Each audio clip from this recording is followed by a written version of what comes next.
Hemos dependido de las lluvias para generar electricidad y hoy esa dependencia nos ha llevado a los cortes de energía. Estamos haciendo todo lo posible para solucionarlo. Nuestro compromiso como gobierno está claro. Nunca más la lluvia y la incompetencia deciden si Ecuador está encendido o apagado. Ahora nuestro futuro será de energía impulsada por el sol, el viento, la biomasa y el calor de nuestra tierra. Apostamos por energía renovable y térmica que nos asegure electricidad siempre. En poco tiempo hemos recuperado proyectos de energía que estaban abandonados o sin mantenimiento. También entregamos al sector privado 10 licencias ambientales para proyectos de energía renovable. Con estas y más acciones construimos el nuevo Ecuador. Estamos aquí para resolver los problemas y como ya lo prometí, nosotros en diciembre ya se acabarán los apagones y volveremos a tener una vida normal. Con este nuevo anuncio, el presidente Noboa advertía quizá el fin de la crisis eléctrica. No obstante, horas más tarde, el Ministerio de Energía emitió un comunicado informando sobre los cortes y que diciembre arrancará con apagones. Pero, ¿cuáles son los planes del gobierno para paliar la crisis eléctrica? Este es el cronograma planteado por SELEC y consta de 2 bloques. El primero con 341 megavatios nuevos. 100 llegaron con la barcaza, pero los 241 restantes ya tienen retraso, y así lo detalla el consultor Diego Morales. La primera semana de noviembre, 50 megavatios. La semana final, o sea, esta, cerca de 100 megavatios, y a finales de diciembre otros 91 megavatios. Lamentablemente escuchábamos desde el ministerio oficialmente que esta energía térmica va a estar disponible en enero. No obstante, ha sido un año de ofertas. El 24 de septiembre pasado, el entonces ministro Antonio Goncalves anunciaba la incorporación de un segundo bloque de generación que entraría en operación hasta mayo del 2025.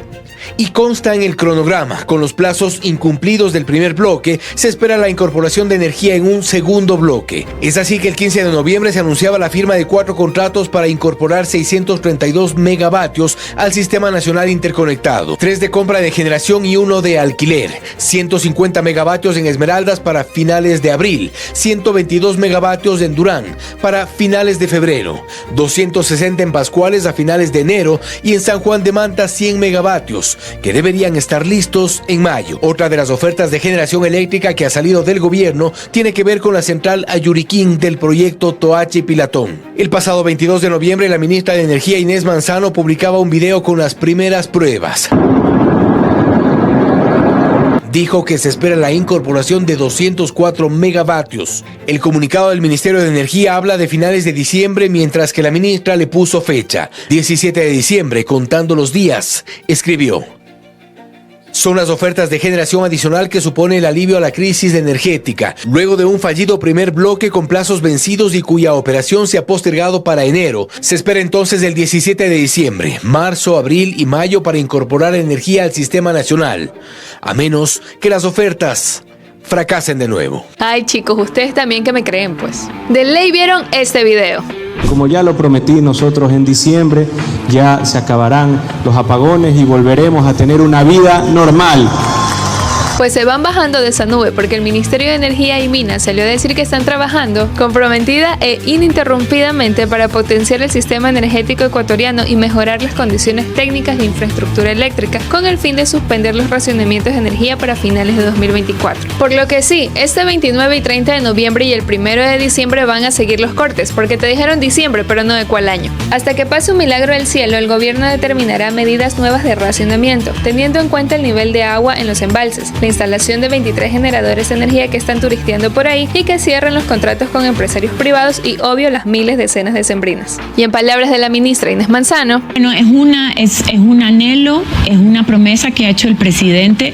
Mientras tanto, feliz Navidad, por si no tenemos luz en esas fechas. Cuando yo digo de los gobiernos pasados, porque yo tengo que hacer una comparación y poderle mostrar al país, tenemos un plan maestro de electricidad que es desde el 2023 al 2032, que tenemos que actualizarlo.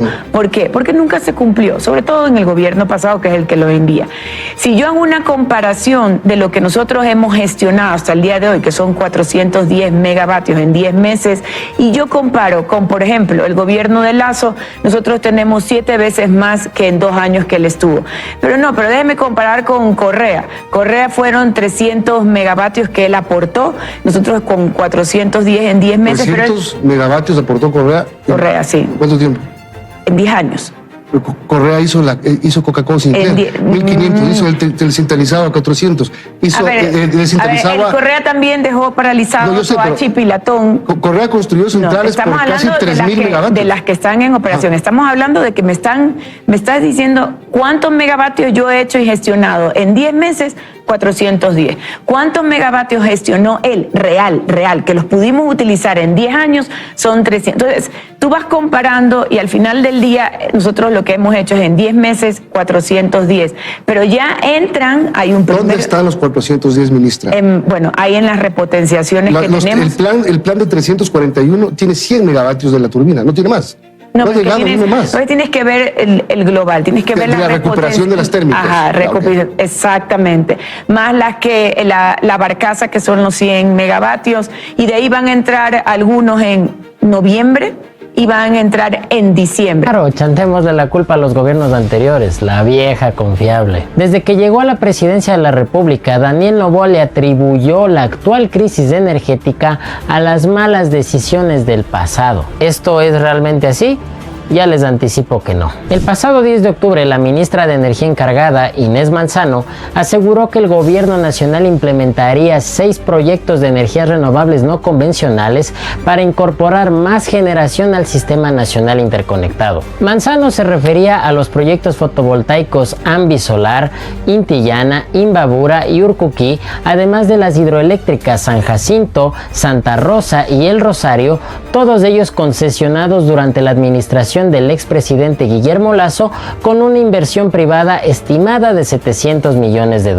Este bloque de iniciativas privadas de 500 megavatios incluye el proyecto fotovoltaico Conolopus, ubicado en las Islas Galápagos, con una potencia efectiva de 14,8 megavatios y que fue adjudicado en 2020 a la asociación Gran Solar Total EREN, con una inversión estimada de $63 millones. También se encuentra en esta lista el proyecto eólico Villonaco 3, con una potencia efectiva de 110 megavatios y que fue adjudicado en 2020 durante la administración del expresidente Lenín Moreno al consorcio español Cobra Cero E Villonaco. El contrato de inversión de este proyecto fue suscrito en julio de 2023, ya en la administración de Lasso, con una inversión privada estimada de 181 millones. Lo mismo ocurre con el proyecto fotovoltaico El Aromo, que tiene una potencia efectiva de 200 megavatios y que fue adjudicado en 2020, pero cuyo contrato de inversión fue suscrito en noviembre de 2023 por 145 millones al consorcio Solar Pack. Ambos proyectos en conjunto aportarían 324,8 megavatios. Y todos los proyectos en conjunto aportarían con 714,2 megavatios de potencia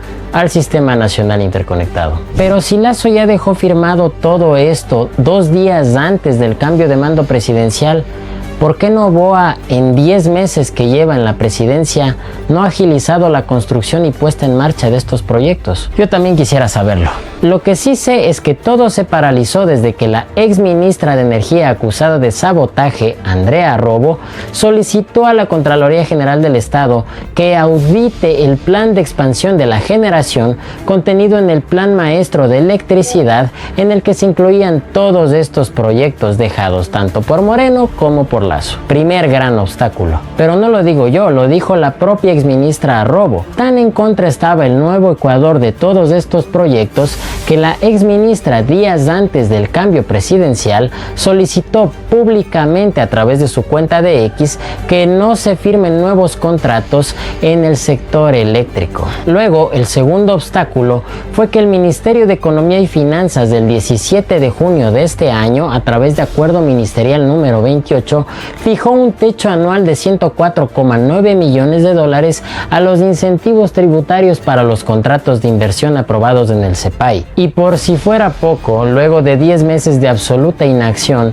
la ministra Manzano se acordó que les dejaron haciendo todo y recién entregó las licencias ambientales del 13 de octubre para los proyectos fotovoltaicos Ambisolar, Intillana, Imbabura y Urcuquí, además de las hidroeléctricas Santa Rosa y El Rosario. Eso sí, Manzano no esperó nada para quejarse y culpar al gobierno anterior de que no le dejaron entregando licencias ambientales. Según parece, la ministra Manzano quería que se entreguen los permisos con la misma diligencia de una semana con la que fueron concedidos para la construcción del proyecto Ecolón de Lavinia Balbonesi. Finalmente, todos estos proyectos también fueron paralizados porque varios gremios sindicales de empresas públicas de distribución, sobre todo la empresa eléctrica de Quito y Centro Sur, se opusieron a que exista una prelación de pago para los inversionistas privados a través de un fideicomiso en el que recuperarían el dinero invertido. El Consejo Metropolitano de Quito incluso aprobó una resolución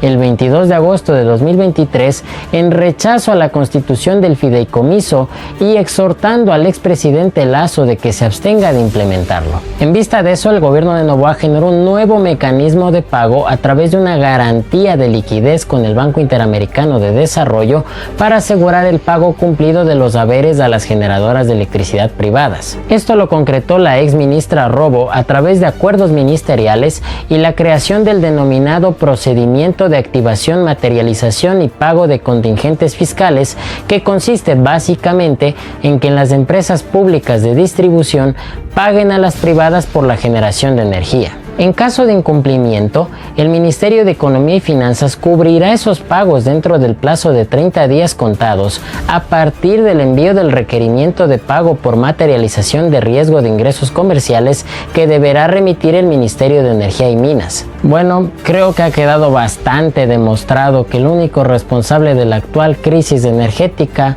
es Daniel Noboa por su falta de planificación y de gestión. Ecuador vive momentos de oscuridad por la falta de electricidad y también por el manejo que el gobierno nacional está dando a esta crisis energética.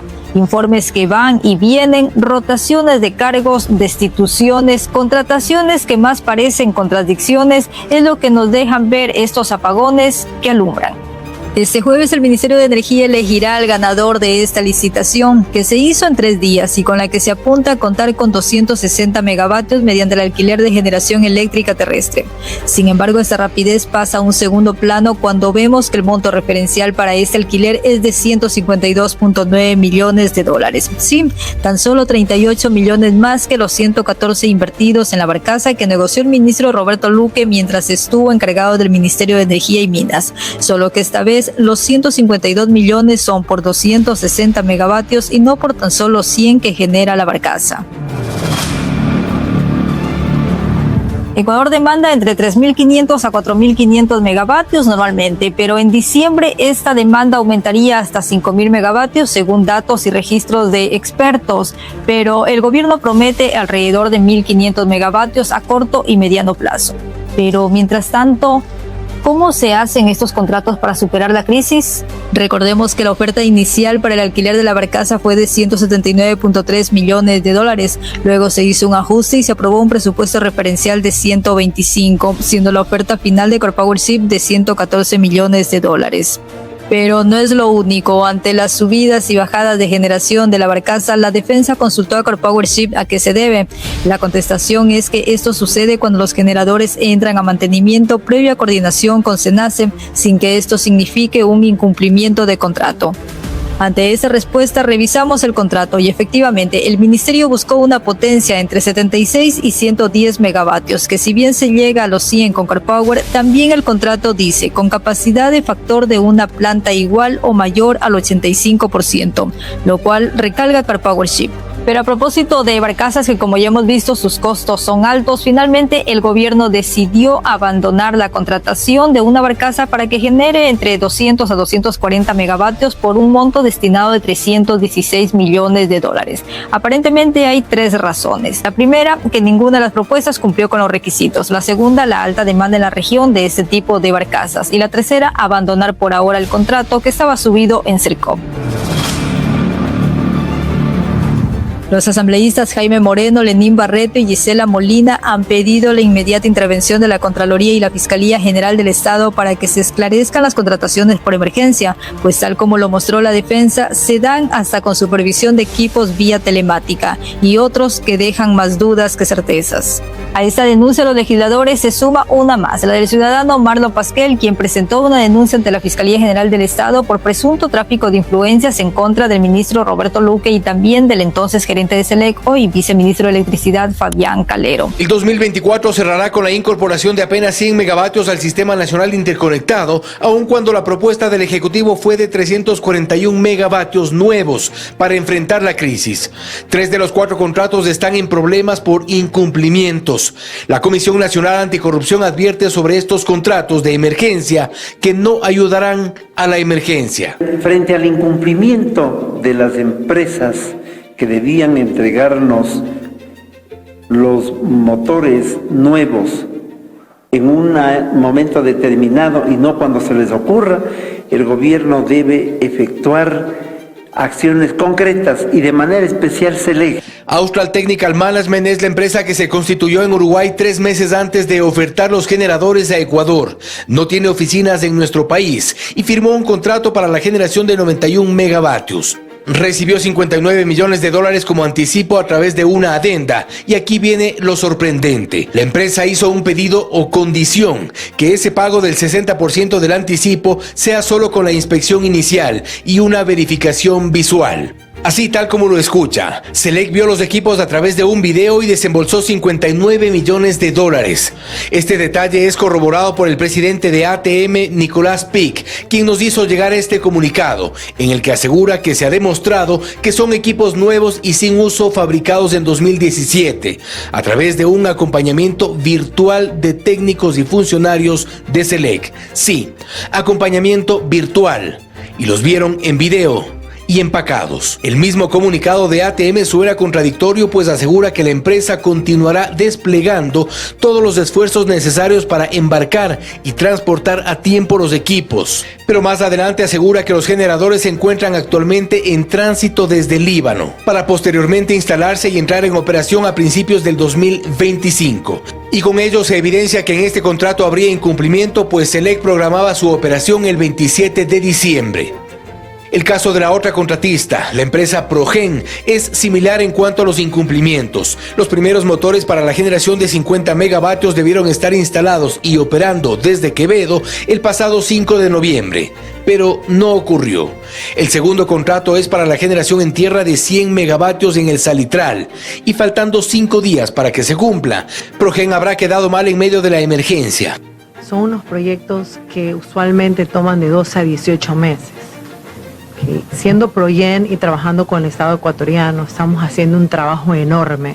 Estamos trabajando 24/7, estamos trabajando sin parar.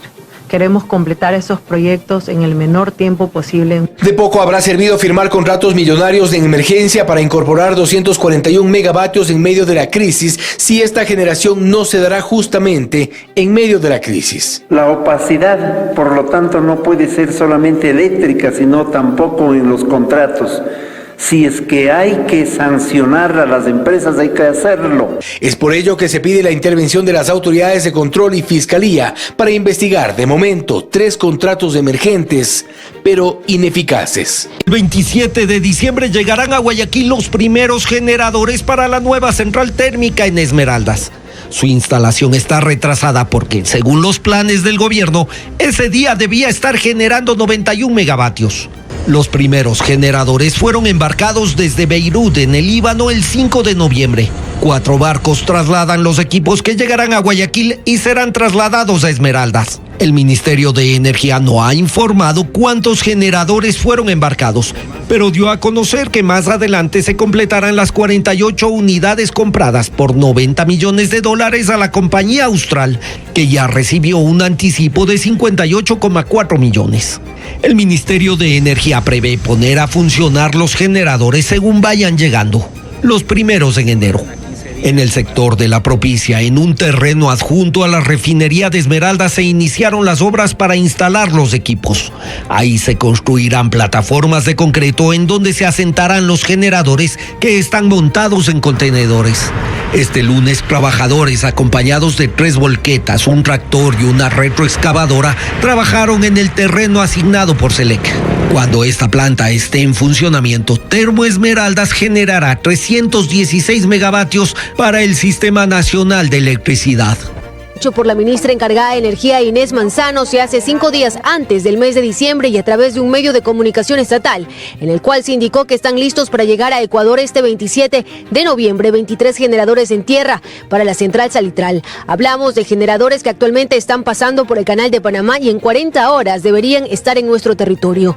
Asimismo, dijo que otros generadores para la central Esmeraldas también están viajando y detalló que uno de los 4 barcos incluso ya habría zarpado de Beirut y la llegada de estos equipos está previsto para el 27 de diciembre y su puesta en marcha en enero de 2025. Frente a estos anuncios y el futuro cercano del país, en el cual, según el gobierno, no tendremos apagones, el docente de la Facultad de Ingeniería Eléctrica del ESPOL, Iván Endara, hace puntualizaciones técnicas.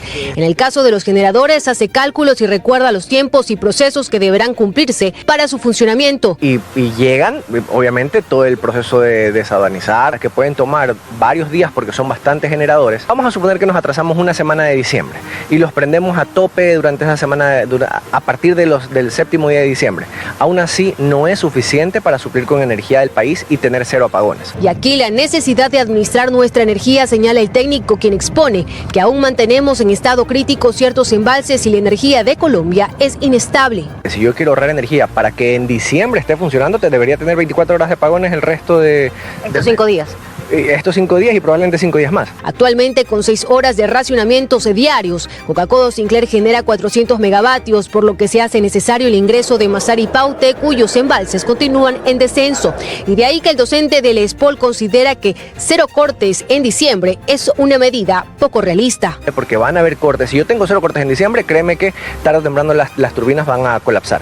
No obstante, el gobierno continúa sumando megavatios y cuenta con el embalse de la nueva hidroeléctrica Toachi y Pilatón, por lo que detallan que la primera turbina de una de las centrales de este proyecto empezará a funcionar el 17 de diciembre. La ministra encargada de Energía, Inés Manzano, invitó a la ciudadanía a unirse a la iniciativa de autoabastecimiento energético, una práctica que ya han adoptado las empresas privadas.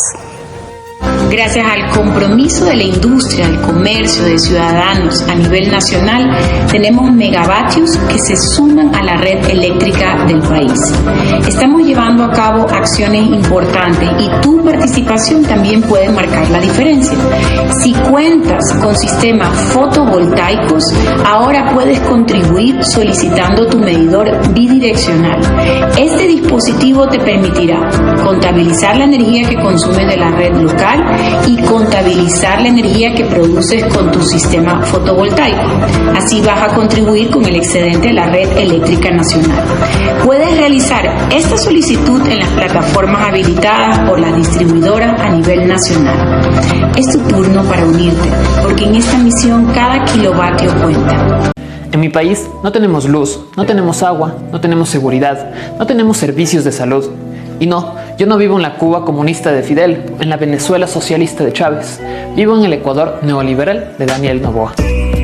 Noboa es el tercer presidente de derecha que tenemos al hilo en Ecuador, después de los fracasos de Lenín Moreno y Guillermo Lasso, y sigue la receta neoliberal al pie de la letra. Noboa llegó como una opción de centro, a pesar de pertenecer a una familia de hacendados, pero en poco tiempo dejó ver que su compromiso era con el Fondo Monetario Internacional y no con el país. El anterior fracaso que tuvimos dijo que sus políticas neoliberales no funcionaron porque la Asamblea Nacional no lo dejaba trabajar. Esto es algo de lo que Noboa no puede quejarse, pues todas las leyes económicas que ha propuesto se han aprobado. En resumen, esas leyes son propuestas clásicas neoliberales, como perdonar intereses y deudas a grandes grupos económicos, encarecimiento de la canasta básica, eliminación de subsidios, creaciones de zonas francas para grandes empresas o hacer incentivos para el sector privado para que invierta en generación eléctrica. No solo eso, Noboa también gastó 60 millones en una consulta popular en donde el gobierno ganó todas las preguntas de seguridad y perdió todas las que pretendían explotar más a los trabajadores, dándole muchísimo poder a policías y militares. Y como a Noboa no le gusta que le quiten el protagonismo y solo le gusta que se aprueben sus leyes, ya ha bloqueado 6 proyectos de ley que venían de la Asamblea Nacional y no de su puño y letra. En este país se ha hecho lo que Daniel Noboa ha querido. Ha recibido apoyo de todos y todas. Aún así, no tenemos luz, no tenemos agua, no tenemos seguridad y no tenemos servicios de salud. Daniel Noboa se une al club de fracasos neoliberales. Viene un diciembre oscuro, advierten ingenieros eléctricos. ¿Qué tal, amigos?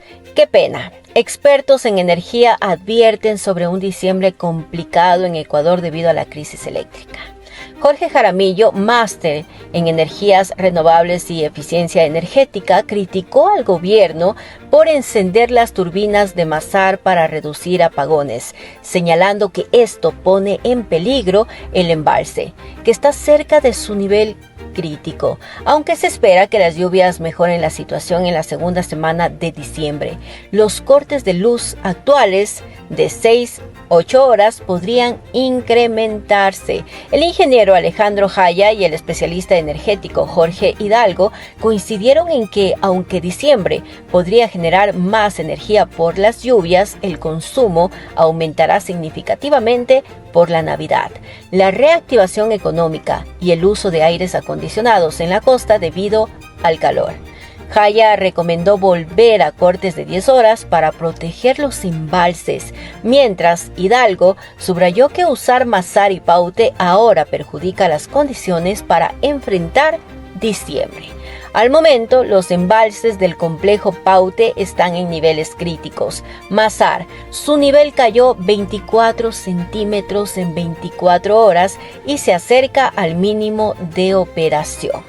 Paute Molino, su embalse bajó 73 centímetros en 24 horas, quedando a solo 6 metros del límite mínimo.